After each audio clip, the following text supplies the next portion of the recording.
नमस्कार सब लोगों को। मेरा नाम विवेक है और विवेक आनंद। और मैं टाटा सामाजिक विज्ञान संस्था में एक शोधकर्ता के रूप में काम कर रहा हूँ। और पिछले करीब 3.5 सालों से मैं सिवान के जीरादेई ब्लॉक के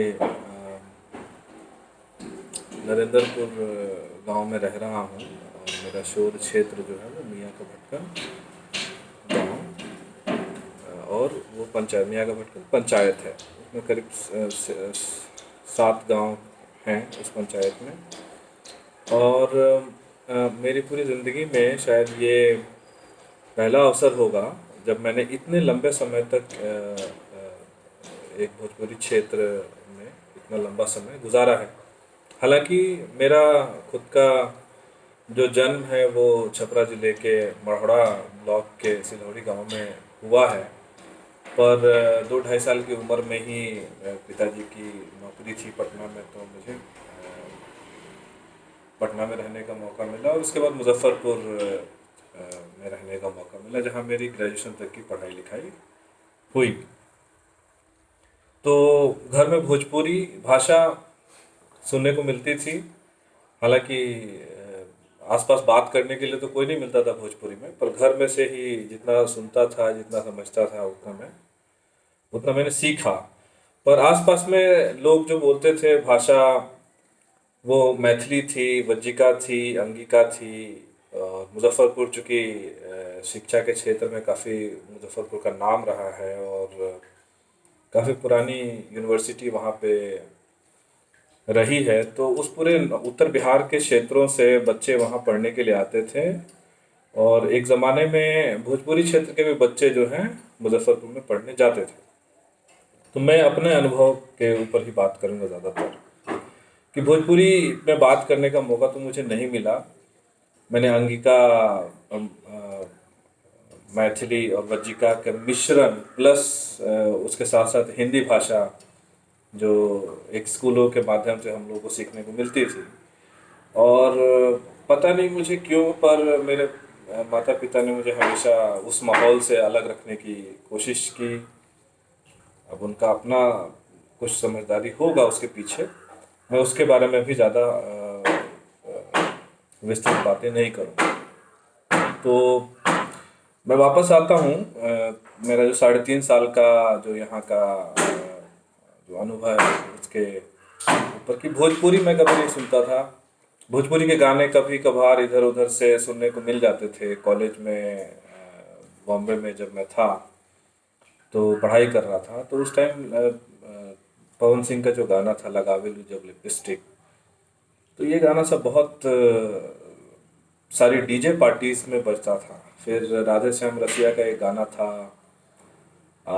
ये राजा राजा राजा, वो भी कॉलेज के डीजे पार्टियों में और आसपास के जो इलाके थे वहाँ की शादियों में बजते हुए मैं सुनता था। तो बड़ा आश्चर्य होता था कि भाई बॉम्बे जैसी जगह पे भी ये गाने इतनी बड़ी मात्रा में। और वहाँ के सिनेमा हॉल्स में भी मैं बहुत सारे भोजपुरी फिल्मों के पोस्टर में देखता था।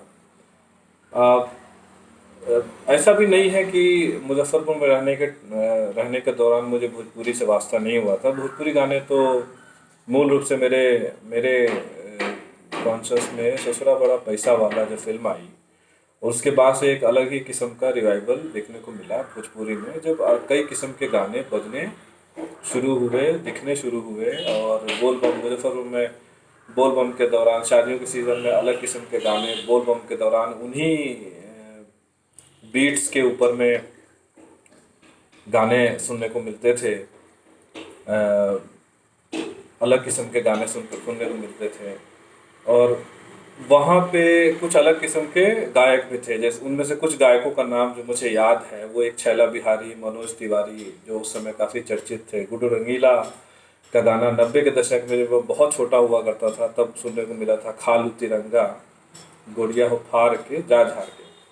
छैला बिहारी के गाने काफ़ी सारे सुनने को मिले। मैथिली के कुछ गाने मुझे मेरे प्रोफेशनल लाइफ में जब मैंने काम करना शुरू किया था पूसा के क्षेत्र में, तो वहाँ मुझे मैथिली के गाने सुनने को मिले। उसमें एक गाना था कि वो गाना इस प्रकार था कि आम के गाछी में गे मैयो आमे के गाछी में हमर टूट गेल कान के बाली आम के गाछी में। और मेरे जबान पे ये गाना चढ़ गया था, फिर मैंने घर में भी काफ़ी गुनगुनाया, काफ़ी दोस्तों को सुनाया ये गाना। सकल बलमुआ करके एक सिंगर हुआ करते थे जो, जिनके बारे में ये चर्चित था कि वो ज़्यादातर ज़्यादातर समय वो जेल में काटते हैं, जेल से बाहर निकलते हैं, गाना बनाते हैं और फिर से उनका केस होता है, फिर वो जेल चले जाते हैं। आरा जिला उखाड़ दे लकीला ताड़ी वाली ताड़ी पियादा चालू कर जनरेटर एक देखा जाओ थिएटर, इस किस्म के गाने उस समय बहुत चर्चित थे। और हम लोग भी युवा थे, युवा का मतलब हम लोग भी अपने 10th में 11th 12th इस तरीके की पढ़ाइयों से गुजर रहे थे, तो ये सब सुनने को मिलता था पर शादियों में ही। और उसके प्रति बहुत ज़्यादा रुचि इतनी भी नहीं आती थी, बस एंटरटेनमेंट तक ही सीमित रहता था। इतना भी नहीं था कि भाई इसका क्या प्रभाव होगा, और उस उम्र में ये सब समझ में भी कम आता था। तो ये बैकग्राउंड है, और उस बैकग्राउंड के साथ में मैं इस क्षेत्र में आया था, और यहाँ आने के बाद मुझे अलग ही किस्म की पूरी स्थिति देखने को मिली कि एक एक सिस्टम ऑफ ब्यास जो है, जो गाँव में जो गाना गाते हैं, भजन कीर्तन करते हैं, उनको ब्यास कहते हैं। और ये ब्यास लोगों का सिस्टम जो है वो धार्मिक आयोजनों से शुरू होता है, ज़्यादातर इनका कार्यक्रम जो होता है वो धार्मिक आयोजनों में ही होता है। उसके अलावा जो यहाँ का कल्चरल जो गाने हैं, जिसमें बिरहा, चैता, कजरी, इस किस्म के गाने भी ये लोग समय समय पर अलग अलग जजमानों, जजमान अगर कहें तो ज़्यादा बेहतर रहेगा, जजमानों के हिसाब से ये लोग कार्यक्रम करते रहते हैं। दुगोला किस्म की प्रतियोगिताएं जो हैं वो भी होती रहती हैं। और ख़ास बात ये है इन सभी में कि ये गांव के जो एक अपनी एक उनकी उनका तरीका है गाने का, और गांव की भाषा में, इस इलाके की भाषा में, इस इलाके के लोगों के जो खुद की जो गतिविधियां या कर्म जो होते हैं, जो काम होते हैं, जो कर रहे होते हैं, उनसे जुड़ा ही ये सारा, इसके बोल जो होते हैं सारे के सारे जुड़े होते हैं। जो संबंध हैं उन संबंधों का भी उल्लेख इन गानों के अंदर में बड़े पैमाने पर, देवर भाभी, जीजा साली, बाप बेटा, या दामाद ससुर, या भाई बहन, फूआ फूफा, मामा मामी, इन सभी संबंधों का भी उल्लेख इन गानों के अंदर में होता है। तो एक तो इसमें दो तरीके के प्लेटफॉर्म्स दिखते हैं। एक तो गांव में जो लोग परफॉर्म करते हैं अलग अलग आयोजनों में, जो लाइव परफॉर्मेंसेस होती हैं, और दूसरा इनका कैसेट्स बना के, रिकॉर्ड करके कैसेट्स बना के ये लोग यूट्यूब पे या फेसबुक पे, या यूट्यूब तो हालांकि सबसे बड़ा प्लेटफॉर्म है इनके लिए आज के समय में। और अब तो ये जो शॉर्ट वीडियो एप्स जो आ गए हैं, अब ये इन गानों की पॉपुलैरिटी में बड़ा रोल प्ले कर रहे हैं। अब इन सारी स्थितियों के बीच में मैं मुझे एक परिवर्तन रंगमंडली करके, परिवर्तन एक संस्था है जो कि एक रंगमंडली चलाती है, जो गांव के ही युवाओं से बना हुआ एक टीम है। और उसको एक गुरु के माध्यम से, जिनका नाम आशुष मिश्रा है, काफ़ी एनएसडी से वो प्रशिक्षित हैं, और ड्रामा और गानों के माध्यम से जो ड्रामा का जो पूरा जॉनर है वो उसमें वो उस रंगमंडली को चलाते हैं। उस रंगमंडली के माध्यम से मुझे काफ़ी कुछ सीखने को मिला, कई सारे नाटक भी देखने को मिले और परफॉर्मेंसेस भी देखने को मिला।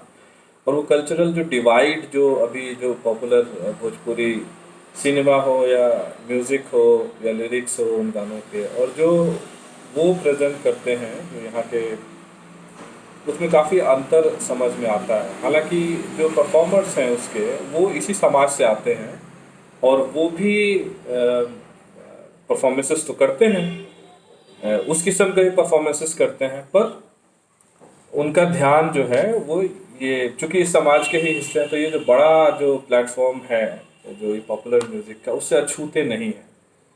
और अक्सर मुझे यह सुनने को मिलता है कि हम लोग जो कर रहे हैं वो तो अच्छा है, वो एक्सपोजर देता है हमें, और हमें कुछ बहुत कुछ सीखने को मिलता है हमारे गुरु से, लेकिन वहाँ से हमें पैसे कमाने को नहीं मिलते।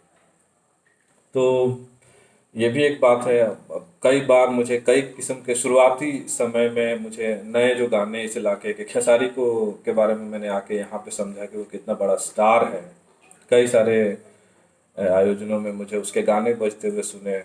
हाँ, एक जो पॉपुलर कल्चर इस इलाके का है ऑर्केस्ट्रा कल्चर, जिसमें ऑर्केस्ट्रा जैसी कोई चीज़ तो होती नहीं है। डीजे होता है और डीजे पे यूट्यूब से गाने प्ले किए जाते हैं और 3 या 4 लड़कियां, जो आपको 16 साल से लेके और 24-25 साल के बीच की ही लड़कियां होंगी, जो नाचती हैं, पैसे लुटाए जाते हैं। हर शादी ब्याह में एक कल्चर है कि बिना उसके तो शादी को शादी नहीं माना जाता, हिंदू हो या मुस्लिम हो, उच्च जाति के लोग हों, पिछड़ी जाति के लोग हों या अनुसूचित जाति के लोग हों, सब में समान रूप से यह कल्चर ये देखने को मिलता है। तो कई सारे प्रश्न हैं जो मैं अभी इस वीडियो में उठाना चाहूँगा कि एक तो काफ़ी सारे लोग हैं। मैं कोई भोजपुरी, मैं बहुत नया हूँ। मैं ये स्वीकार करता हूँ कि भोजपुरी भाषा के लिहाज से मैं काफ़ी नया हूँ। मैं भोजपुरी भाषा के इतिहास को पढ़ने समझने और उसकी रचनाओं को जानने समझने की कोशिश कर रहा हूँ। मेरे पास कोई ट्रेनर नहीं है ऐसा जो मुझे गाइड करें कि इन चीज़ों को कैसे आगे समझना है। तो खुद से ही वीडियो के माध्यम से जो सोच आती है दिमाग में, तो उसके हिसाब से मैं सोचता हूँ। काफ़ी सारे लोग इस दौरान मैंने उनके साथ कनेक्शंस अपने स्थापित करने की कोशिश किए हैं और उनके माध्यम से ही मुझे काफ़ी कुछ भोजपुरी के बारे में जानकारी मिलती है। तो मैं कोई भोजपुरी का बहुत बड़ा जानकार नहीं हूँ, पर मैं जो वस्तु स्थिति देख रहा हूँ मैं उसके ऊपर प्रकाश डालूंगा और कुछ सवाल हैं जो मैं उठाऊंगा आने वाले वीडियोस के अंदर में, और उनमें जवाब भी देने की कोशिश करूंगा। तो फिलहाल के लिए इस वीडियो में इतना ही है, बैकग्राउंड के लिए आपको समझाने के लिए। धन्यवाद।